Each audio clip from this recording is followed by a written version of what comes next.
A paz do Senhor Jesus, meus irmãos, aqui quem vos fala é pastora Geise, que coopera na sede da Igreja Evangélica Pentecostal do Brasil para Cristo, na cidade do Gama, Distrito Federal. Eu quero agradecer a Deus por mais um dia e pelo privilégio que me tem dado de conversarmos uma porção de sua palavra. Eu agradeço a minha pastora presidente, Luide Ramos, e ao idealizador deste lindo projeto, Pastor Gedeon Júnior, por esta oportunidade. Amados irmãos, hoje nós vamos conversar em 2 Samuel, capítulo 19. Vamos ler os 8 primeiros versículos. Diz assim a palavra: Informaram a Joabe que o rei estava chorando e se lamentando por Absalão. Por todo o exército, a vitória daquele dia se transformou em luto, porque as tropas ouviram dizer: o rei está de luto por seu filho. Naquele dia o exército ficou em silêncio na cidade, como fazem os que fogem humilhados da batalha. O rei, com o rosto coberto, gritava: Ah, meu filho amado! Ah, Absalão, meu filho, meu filho! Então Joabe entrou no palácio e foi falar com o rei. Hoje humilhastes a todos os teus soldados, os quais salvaram a tua vida, bem como a de teus filhos, filhas, das tuas mulheres e concubinas. Amas os que te odeiam e odeia aqueles que te amam. Hoje deixastes claro que os comandantes dos seus soldados nada significam para ti. Vejo que ficarias satisfeito se hoje Absalão estivesse vivo e todos nós estivéssemos mortos. Agora vai e encoraja os teus soldados. Eu juro pelo Senhor que se não fores, nenhum só deles permanecerá contigo esta noite. O que para ti seria pior do que todas as desgraças que já te aconteceram desde a tua juventude. Então o rei levantou-se, sentou-se junto à porta da cidade. E quando o exército soube que o rei estava sentado junto à porta, todos os soldados juntaram-se a ele. Amados irmãos, aqui o que nós temos é um momento em que Davi sabe da morte de Absalão. E ao saber da morte de Absalão, Davi ele cai numa tristeza, num choro profundo. E podemos dizer que é possível vencer uma batalha, mas perder a vitória. E foi isso que aconteceu com Davi. Depois que Joabe derrota Absalão e o seu exército, o que deveria ter sido um dia de comemoração para o exército de Davi em Manaim, tornou-se uma ocasião confusa de perturbação e de vergonha. Enquanto o povo, de volta para a cidade, eles voltam como se estivessem humilhados por uma derrota. E olha que eles haviam arriscado a vida pelo rei, pela nação, e eles estavam sendo tratados como criminosos. Era totalmente atípico de Davi mostrar-se insensível com os seus sacrifícios. O sacrifício que os seus homens faziam quando estavam ao seu serviço. Mas naquele dia, ele estava tão obcecado com a morte de Absalão que não era capaz de pensar em qualquer outra coisa. Ele isola-se dos seus homens. O rei transformou uma vitória militar numa derrota emocional. Davi não era apenas um grande guerreiro, mas ele era poeta, músico, profundamente emotivo. Ele era um homem que poderia ir do mais profundo desespero à mais elevada glória, enquanto escrevia um único salmo. E Davi, ele havia passado por um período muito difícil. Depois da morte de Aminon, aí agora vem a morte de Absalão, seu filho predileto, e isto deixou o quê? Inconsolável. Mas a atitude do rei causou perplexidade nos seguidores, que consideravam Absalão um mentiroso, um assassino, um traidor e um rebelde. Sem dúvida, meus amados irmãos, é de se esperar que um pai se entristeça com a morte trágica de um filho, deixando de lado os defeitos e pecados dele. Porém, existe algo que nós não podemos esquecer. Ele era líder, ele era rei. E os líderes, eles devem continuar liderando, mesmo quando eles estão aflitos, pois esse é um dos preços que se deve pagar por sua posição. Nós sabemos que Davi, o pai, ele se esqueceu de que era Davi. Ele não era somente pai, ele era Davi, o rei, e que ainda possuía a coroa, pois os soldados valentes haviam colocado o bem de Israel à frente dos seus interesses pessoais. Nós vamos perceber então que aquele que teria que ter sido um dia de alegria triunfal para Davi e para os seus soldados, tornou-se um dia de profunda tristeza. O seu júbilo por ter recuperado o reino foi cortado pelo desespero de ter perdido um filho. Eram confusos como os soldados ficaram, porque eles não sabiam se podiam se alegrar, se deviam sentirem-se envergonhados. Eles se sentiram ali como perdedores, quando souberam da situação em que o seu rei Davi estava, e não como vencedores. Nós vemos que estava ali Davi.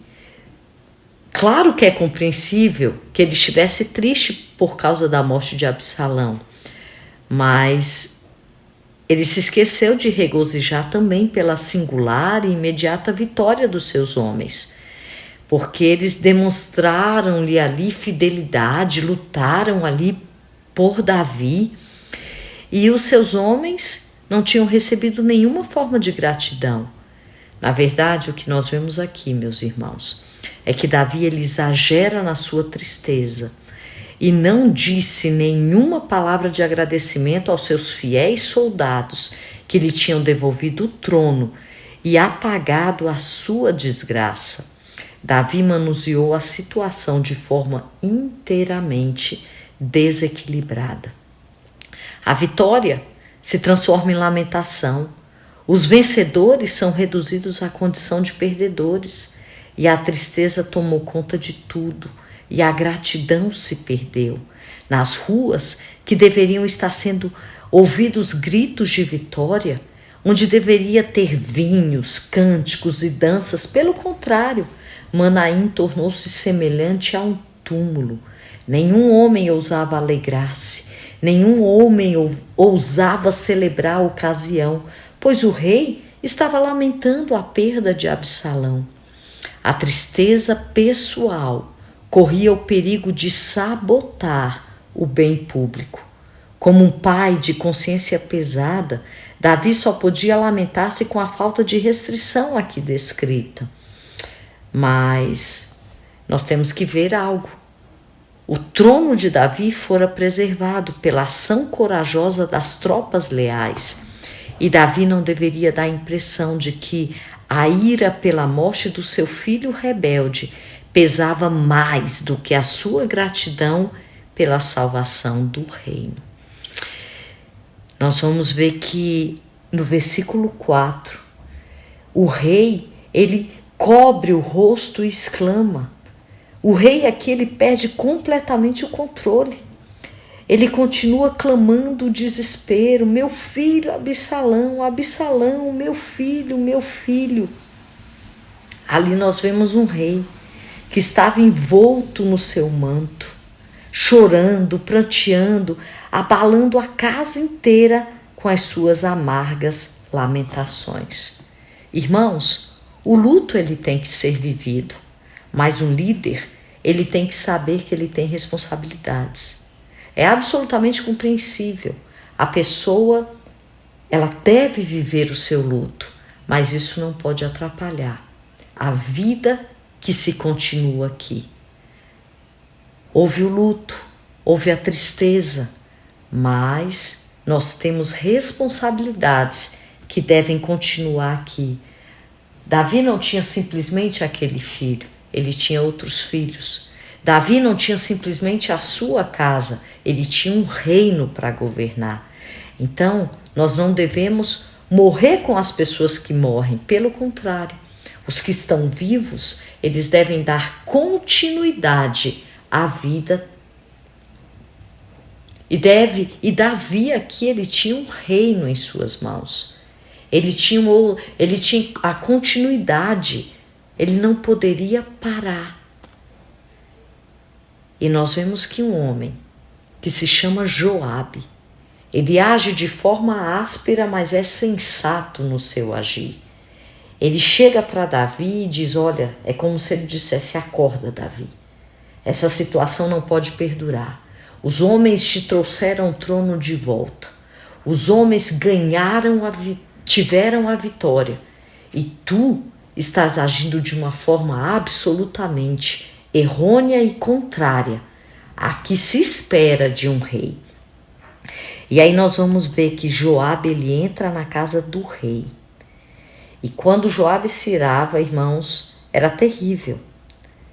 Em outras oportunidades, nós vamos ver que Joabe, ele sofrera frustrações por fazer o que cria que era certo, somente para que agisse dessa forma, para que voltasse à consciência do rei. E foi assim que Joabe entrou, num repente, na sala do rei, sem ao menos bater na porta, e iniciou a sua tirada contra o rei. Naturalmente, a tirada de Joabe era exagerada. As coisas, porém, não eram tão ruins quanto ele deu a entender. Mas Joabe e seus homens haviam sido salvadores, e eles tinham salvado a Davi da vergonha e da destruição.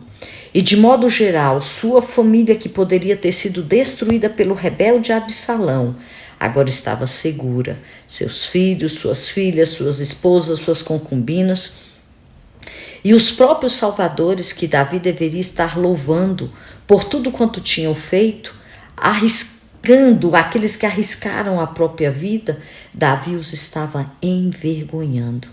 E ele agora os tratava como tivessem cometido algum engano. Ao ganharem a batalha para ele, em lugar de celebrar a vitória, eles tinham que entrar e sair da cidade como se fossem um bando de criminosos. Nós vemos aqui que Joabe, ele trata o rei com completa insolência e com um ar de superioridade, e não obstante, ele aconselha-o para o seu próprio bem-estar.